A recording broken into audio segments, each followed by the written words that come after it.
السلام علیکم دوستو، آپ لوگ کیسے ہیں؟ آپ جانتے ہیں کہ پاکستان کے اندر ایک رویت ہلال کمیٹی ہے، اور رویت ہلال کمیٹی کیا کرتی ہے کہ جو بھی امپورٹنٹ اسلامی مہینے ہیں، سارے امپورٹنٹ ہیں، لیکن بعض کے اندر بہت زیادہ لوگوں کا ہوتا ہے کہ روزہ کب شروع ہونے جا رہا ہے اور عید کب ہے۔ یہ رسپانسبلٹی دی جاتی ہے رویت ہلال کمیٹی کو، یعنی ان کا کام کیا ہے کہ انہوں نے یہ دیکھنا ہے کہ چاند نظر آیا یا نہیں آیا، آج کل پہلا روزہ ہوگا یا نہیں ہوگا، کل عید ہوگی یا نہیں ہوگی، یا جتنے بھی اسلامی مہینے ہیں ان کا آنا ان کا کام ہے بتائیں۔ ان کو بہت ساری ایکوپمنٹ میسر ہیں، اور یہ پوری ایک کمیٹی ہے کہ جس کا ایک چیئرمین بھی ہے۔ بہت سارے اخراجات جو ہیں وہ اس کمیٹی کے ممبران کے اوپر کیے جاتے ہیں، اور بہت سارے دیگر ایکوپمنٹ خریدیں، یہ کریں وہ کریں۔ آپ کو پتہ ہے کہ جو کام بھی حکومت نے کرنا ہوتا ہے،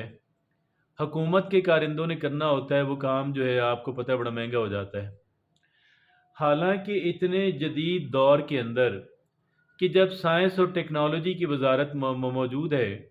کہ جہاں پہ محکمہ موسمیات موجود ہے، اور وہ یہ کام بڑی آسانی سے کر سکتے ہیں اور سائنٹیفک طریقے سے کر سکتے ہیں، اور بغیر کسی اضافی اخراجات کے کر سکتے ہیں۔ یہ ساری باتیں آپ دیکھ لینا،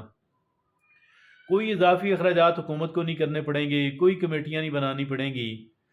اور کوئی ان کو ایڈیشنل اضافی کوئی ایکوپمنٹ لے کے، کوئی بڑی بڑی ٹیلیسکوپ لے کے دینے کی ضرورت نہیں، ان کے پاس پہلے ہی ہوتا ہے سارا کچھ۔ اور بعض ممالک کے اندر تو اسلامی مہینوں کا کیلنڈر بھی بنا ہوا ہے، اور ہر دفعہ اگرچہ کیلنڈر کے اندر تھوڑی سی ترمیم ہوتی ہے لیکن کیلنڈر بن جاتا ہے۔ اب سوال یہ پیدا ہوتا ہے کہ یہ ساری اگر باتیں ہیں تو پھر کیا حکومت نے آخر یہ محکمہ، یہ کمیٹی بنائی بھی کیوں ہے؟ حکومت نے، کوئی بھی حکومت ہو، X Y Z A B C, ایک پارٹی دوسری پارٹی تیسری پارٹی، ان ساروں کا کام یہ ہوتا ہے کہ اپنے بندوں کو نوازنا،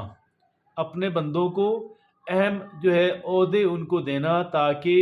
ان کو ہماری حکومت کے آنے کا فائدہ پہنچے اور وہ ہماری بلے بلے کریں۔ تو یہ ہے حکومت،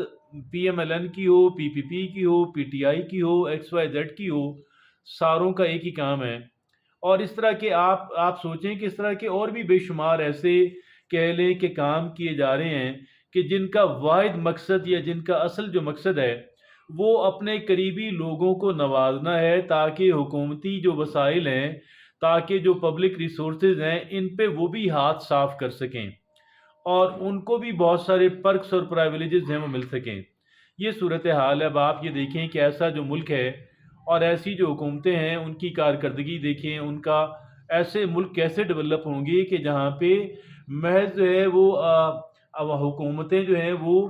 اپنے قریبی لوگوں کو کھانے پینے کا، یعنی ان کو پیسے ان کی تنخواہیں، ان کے پرکس پرائیویلیجز ہیں، وہ ان کا بندوبست کرتی رہے۔